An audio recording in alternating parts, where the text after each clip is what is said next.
Welcome to the We've Been Drinking MMA podcast. I am going to be talking about the Daniel Rodriguez Ian Garry fight. Gary? I want to say Garry.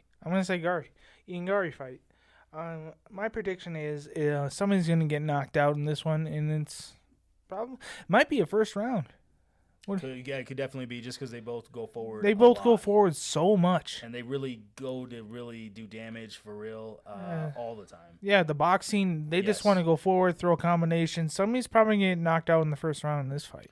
Yeah, Ian Garry is minus 300. I'm going with Ian Garry. 25 years old, young, up and comer.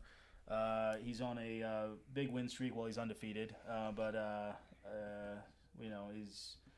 He KO'd his last opponent. He has a lot of KOs on his finishes on his record. He's only been to decision 3 times out of 11 wins.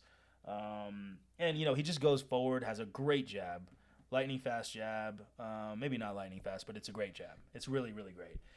Fast. He throws it a lot. With intention. And then he uses it to set up punches. Great shot to the punch to the body. Like one of the best. It reminds me of how. Do you remember how good Alexander Gustafsson's uppercut was? How it just landed. Oh yeah. On like Glover Teixeira and stuff. Yeah. This one is just that.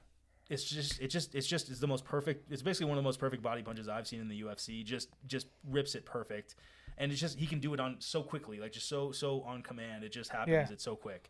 Like he's done it 10,000 times before. Like he's trained it for like 1,000 years or something. Yeah. I don't know. It's since crazy. He was 8 years old or something. Yes, exactly. And so he uses it to set up. Rodriguez, primarily a boxer, doesn't really leg kick. So really, Rodriguez really just goes for punches. Jab is pretty good, but Garry's is faster.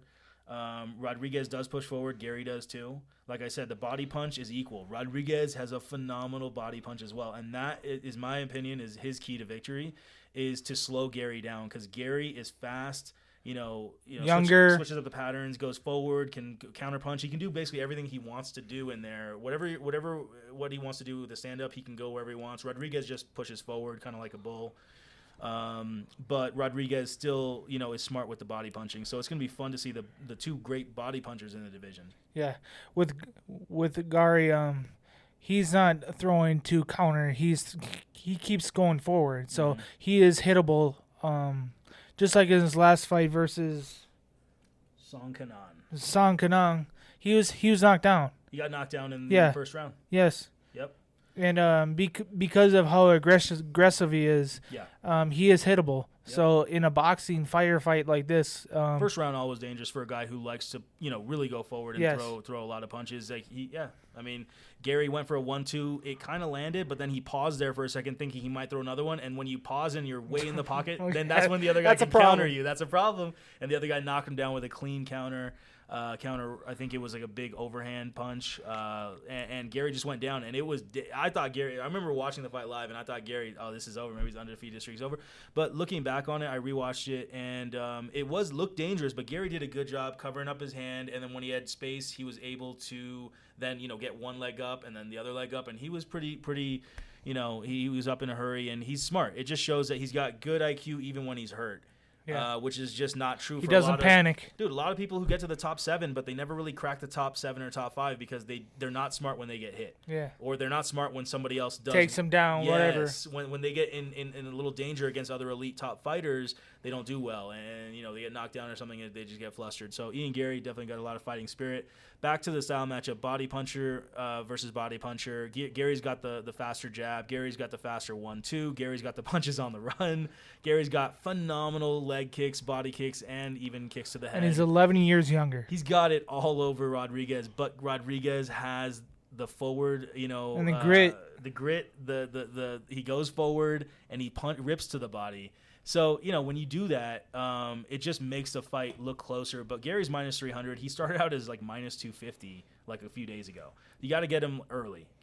Because otherwise use him as a parlay, or just add him to the parlay, or just somebody's going to get knocked out in this fight, which is a realistic possibility.